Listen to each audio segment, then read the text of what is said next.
perkenalkan, nama saya Laurentina Lintang Victoria dari NIM 71014192993. Di sini saya akan menjelaskan tentang reciprocal teaching berpasangan. Nah, reciprocal teaching ini merupakan kegiatan pembelajaran yang mendukung siswa untuk belajar mandiri, belajar kreatif, dan lebih aktif di kelas. Menurut Palinskar, ada 4 strategi penting yang dapat diterapkan dalam metode reciprocal teaching. Yang pertama yaitu adalah question generating atau membuat pertanyaan.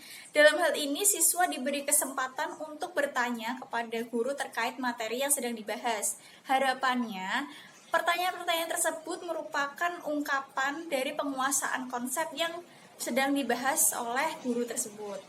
Yang kedua yaitu clarifying atau menjelaskan. Di sini merupakan strategi yang paling penting karena bagi siswa-siswi yang merasa kesulitan atau tidak mengerti terhadap konsep tersebut bisa bertanya kepada guru, dan di sini guru juga harus menjelaskan, mengklarifikasi konsep ataupun materi yang sedang dibahas dengan cara bisa menjelaskan secara langsung ataupun bertanya kepada siswa-siswi yang lain.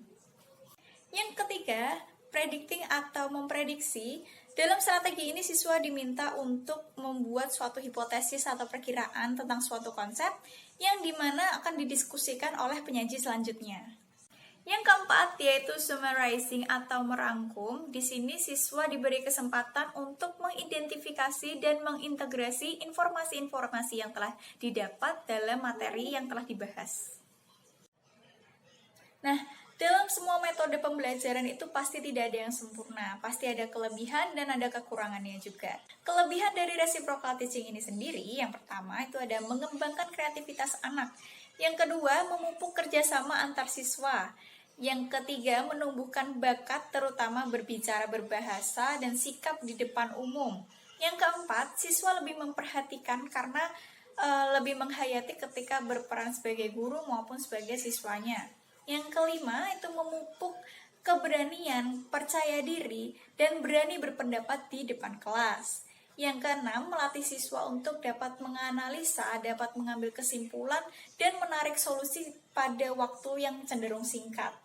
Yang ketujuh, menimbulkan rasa menghargai guru ketika sedang mengajar.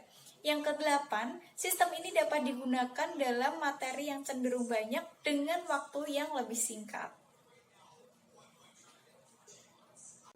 Kemudian, kelemahan dari reciprocal teaching sendiri dapat terjadi apabila siswa yang menjadi berperan sebagai guru tidak maksimal dalam menjalani perannya, sehingga kurang maksimal dalam menjelaskan dan materi sulit diterima oleh peserta didik yang sedang mendengarkan. Nah, sebaliknya, peserta didik yang sedang mendengarkan sendiri pun terkadang lebih cenderung memperhatikan tingkah laku daripada materi yang disampaikan, sehingga cenderung seperti bercanda, mentertawakan, dan akan memecah situasi kondusif yang sudah tercipta di awal pembelajaran.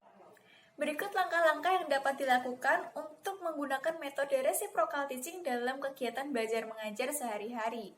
Nah, pada awal pembelajaran, guru diharuskan untuk menjelaskan materinya terlebih dahulu, kemudian membuka forum diskusi, tanya jawab atau maupun sanggahan supaya siswa-siswi lebih mendalami materi. Nah, kemudian guru diharuskan untuk menjelaskan bagaimana cara merangkum, menyusun pertanyaan, dan menjelaskan ulang. Nah, setelah itu siswa ditunjuk untuk menjelaskan di depan teman-temannya. Nah, setelah itu, siswa pun diperbolehkan untuk membuka forum tanya jawab ataupun saling menyanggah satu sama lain untuk semakin memperdalam materinya. Nah, guru di sini bersifat sebagai fasilitator, sebagai pelurus ketika ada materi-materi yang sulit, yang tidak dipahami, tidak bisa dipecahkan secara mandiri oleh siswa tersebut. Itu dia metode reciprocal teaching yang bisa dilakukan dalam kegiatan belajar mengajar.